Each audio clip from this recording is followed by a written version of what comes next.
Hello, next discuss ചെയ്യാൻ പോകുന്നത് സിഗ്നേച്ചേഴ്സിലെ second module speeches and testimonies എന്നതിലെ ഫസ്റ്റ് പാർട്ടാണ്. The great dictator, a speech by Charlie Chaplin. ഈ ഒരു മൊഡ്യൂളിൽ 2 സ്പീച്ചസ് ആണുള്ളത്. First one is the great dictator by Charlie Chaplin. അതാണ് നമ്മൾ ഇന്നത്തെ ഈ ഒരു ക്ലാസ്സിൽ ഡിസ്കസ് ചെയ്യുന്നത്. The other titled art truth politics by Harold Pinter. Art truth politics എന്നത് നോബൽ പ്രൈസ് അക്സെപ്റ്റൻസ് സ്പീച്ചാണ്. ഹാരോൾഡ് പിൻറ്റർ എന്ന് പറഞ്ഞാൽ ബ്രിട്ടീഷ് പ്ലേ റൈറ്ററാണ്, ഡയറക്ടറാണ്. അപ്പോൾ നമുക്ക് ചാപ്റ്ററിലേക്ക് കിടക്കാം. The final speech from the great dictator. Charlie ചാപ്ലിനെ നമുക്കറിയാം, ഒരു കൊമേഡിയനാണ്, ആക്ടറാണ്, പ്രൊഡ്യൂസറാണ്, ഡയറക്ടറാണ് of silent films. Most of the films are silent films. But ഈ ദ ഗ്രേറ്റ് ഡിക്റ്റാറ്റർ എന്നുള്ളത് ഒരു നോൺ സൈലൻറ്റ് ഫിലിമാണ് കേട്ടോ. ഹിസ് ലാസ്റ്റ് ഫിലിമാണ് the great dictator. Is the only talking film which he has acted, directed and produced. ചാപ്ലിന് act ചെയ്തതും direct ചെയ്തതും produce ചെയ്തതിൽ വെച്ച് ഒരു നോൺ സൈലൻറ്റ് ഫിലിമാണ് the great ഡിക്റ്റാറ്റർ. Most of his films R സറ്റിയേഴ്സ് of the socio political conditions of his times.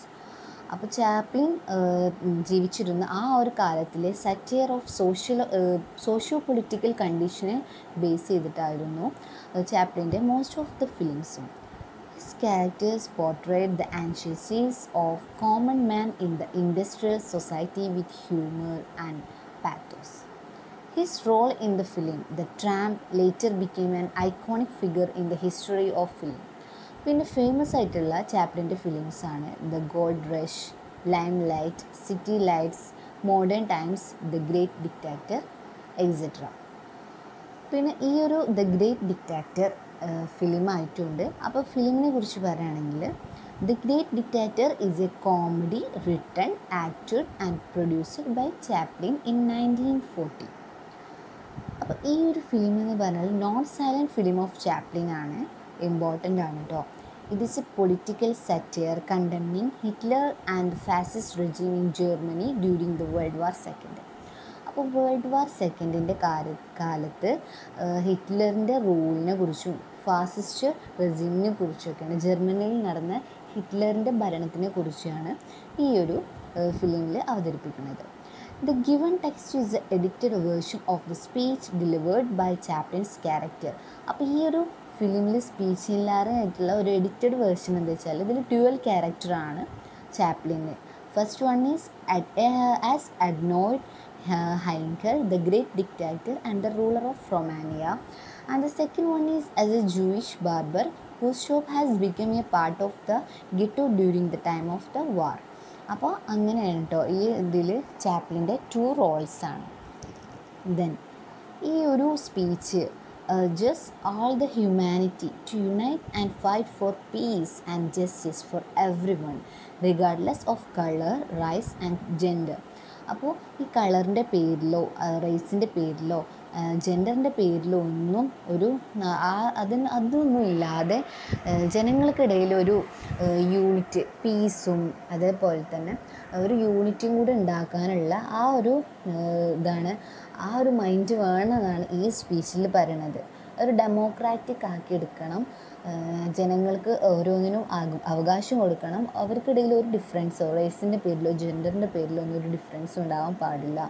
The speech also emphasized the power of democracy in safeguarding the rights of the oppressed.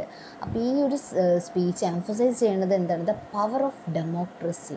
ഒരു democratic ആവണം, അവിടെ എല്ലാവർക്കും ഒരേപോലെ ഒരു unity, എല്ലാവർക്കും enough right വേണം. അതായത് അടിച്ചമർത്തപ്പെട്ട പീപ്പിൾക്കൊക്കെ ഒരു എൻകറേജറായിരുന്നു ഈ ഒരു സ്പീച്ച്. അപ്പോൾ ഈ സ്പീച്ചിലേക്ക് കടക്കുവാണ്. ചാപ്ലിൻ്റെ ഈ speech addressed to the soldiers in the film. അപ്പോൾ ഈ ഫിലിമിൽ ചാപ്ലിൻ ആരുടെ മേലിലാണ് ഇത് അഡ്രസ്സ് ചെയ്യുന്നത്? To soldiers.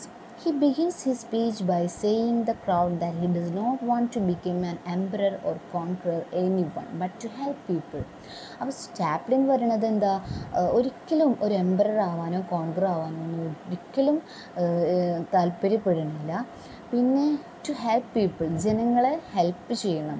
Human beings by nature want to live by each others happiness, not by suffering or detest. അപ്പോൾ ഈ മനുഷ്യർ എങ്ങനെ ജീവിക്കാനാണ്, ഹാപ്പി ആയിട്ട് ജീവിക്കാനാണ് ഇഷ്ടപ്പെടുന്നത്, not by suffering. He emphasizes the ability of humanity to live in harmony regardless of color, race and gender. ജനങ്ങൾക്കിടയിൽ ഒരു റേസിൻ്റെ പേരിലോ കളറിൻ്റെ പേരിലോ ജെൻഡറിൻ്റെ പേരിലോ ഒരു പ്രശ്നവും ഇല്ലാതെ നല്ലൊരു ഹാപ്പിനെസ്സോട് കൂടിയിട്ടുള്ള ലൈഫാണ് വേണ്ടത്. അപ്പോൾ ഈ ഒരു സ്പീച്ചിലൂടെ അങ്ങനെ ഒരു ലൈഫിനും വേണ്ടിയിട്ട് എംഫസൈസ് ചെയ്യുകയാണ് അതിനുള്ളൊരു ability, emphasizes ability of humanity to live with happiness. അതാണ് ചാപ്ലിന് ജനങ്ങൾക്ക് നൽകുന്നത്. He then talks about how greed has destroyed human souls and divided the world with hate.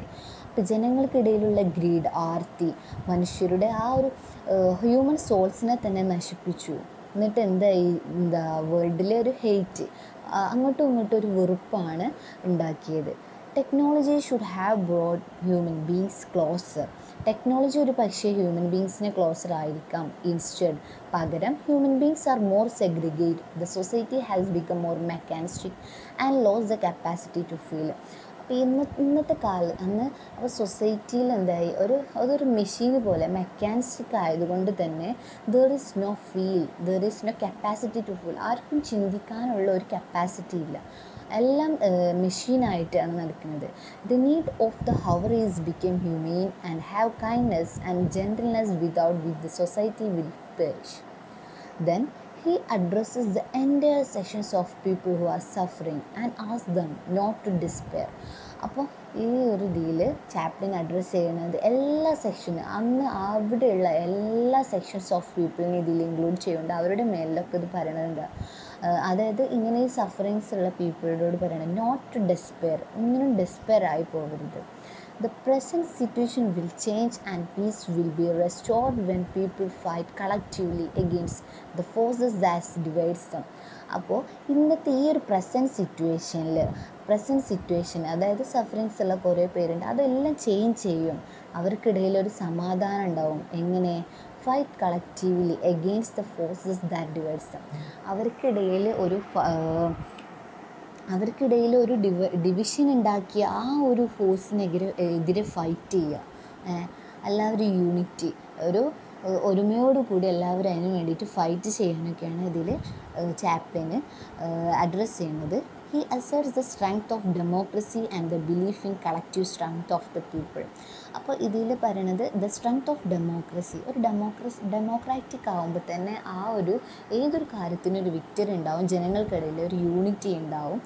Then he asks soldiers to use their reason before blindly following a regime that dictates them. He reminds them they are not machines but human beings who can love and have the power to think and act. Therefore, instead of blindly surrendering to slavery, they should fight for liberty and justice.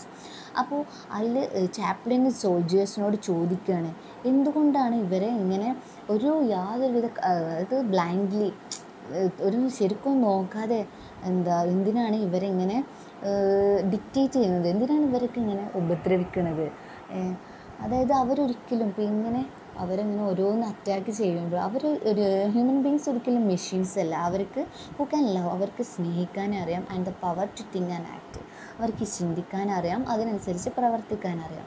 Therefore അങ്ങനെ തീരെ ഒരു കരുണയില്ലാതെ ഇങ്ങനെ ഈ ഒരു അടിമത്തം ചെയ്യുന്നതിന് പകരം this should fight for, അവർ എന്ത് ചെയ്യണം? ഈ ഒരു people's fight for liberty and justice, ലിബർട്ടിക്കും ജസ്റ്റിസിനും വേണ്ടിയിട്ട് ശരിക്കും ഫൈറ്റ് ചെയ്യണം. He quotes from the 17th chapter of St. Luke that kingdom of God is within man. Then Chaplin ഇതിൽ പറഞ്ഞൊരു കോട്ട് എന്താ? Kingdom of God is within മാൻ. നല്ലൊരു കോട്ടാട്ടോ. ദൈവം എന്ന് പറയണത് ഇങ്ങനെ വിത്തിൻ മാൻ, ഓരോ മനുഷ്യരിലുണ്ട് ദൈവം.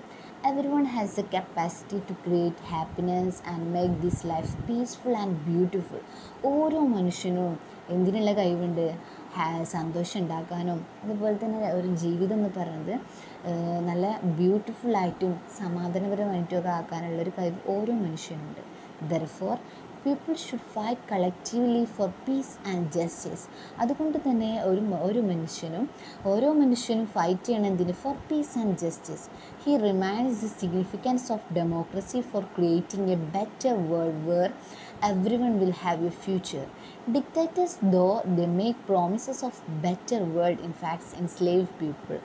അപ്പോൾ ഇങ്ങനെ ഈ ജനങ്ങൾക്കിടയിൽ ഇങ്ങനെ ഒരു സ്ലേവറി ഉണ്ടാക്കാതെ ഒരു ബെറ്റർ വേൾഡിന് വേണ്ടിയിട്ടാണ് ഈ ഡിക്റ്റേറ്റേഴ്സ് ഇങ്ങനെ ഒരു ബെറ്റർ വേൾഡ് ക്രിയേറ്റ് ചെയ്യുമെന്ന് ഓരോ ഡിക്റ്റേറ്റേഴ്സും പ്രോമിസ് ചെയ്യണം. പിന്നെ എങ്ങനെ ഈ സ്പീച്ച് അവസാനിക്കുന്നത് എന്ന് വെച്ചാൽ with the എക്സൾട്ടേഷൻ that in order to save democracy they should unite. ഒരു ഡെമോക്രസി അവർക്കിടയിൽ ഉണ്ടാക്കണം. They should all unite and fight for A world devoid of greed and ഹാട്രഡ്, devoid of barriers and A world of reason where science and progress make human life better and happy. അതായത് ജനങ്ങൾക്കിടയിൽ ഒരു ഗ്രീഡോ ഹാട്രഡോ ഒരു ആർത്തിയോ അല്ലെങ്കിൽ മറ്റുള്ളവർക്കിടയിലുള്ള ഒരു വെറുപ്പൊന്നുമല്ല ഉണ്ടാക്കേണ്ടത്. ഒരു happy ആയിട്ടുള്ള ഒരു ഹ്യൂമൻ ലൈഫ് ഹാപ്പിനെസ് ആയിട്ട് ഒരു ബെറ്റർ ലൈഫ് ആക്കാണ് വേണ്ടത്. അപ്പോൾ ഓരോ സോൾജേഴ്സിനോടും എന്തിനാണ് ഇങ്ങനെ ഒരു ക്രൂവലായിട്ടുള്ള അറ്റാക്ക് ടുവാർഡ്സ് ദ പീപ്പിളിനോട് ഉണ്ടാവുന്നത്? അപ്പോൾ അതിനെക്കുറിച്ച് തിങ്ക് ചെയ്യാനും അതിൽ ചേഞ്ചസ് വരുത്താനാണ് ചാപ്ലിന് ഇതിൽ ആവശ്യപ്പെടുന്നത്. അപ്പോൾ ഇത്രയൊക്കെയാണ് കേട്ടോ ഇതിലുള്ള ഇമ്പോർട്ടൻറ്റ് കാര്യങ്ങൾ.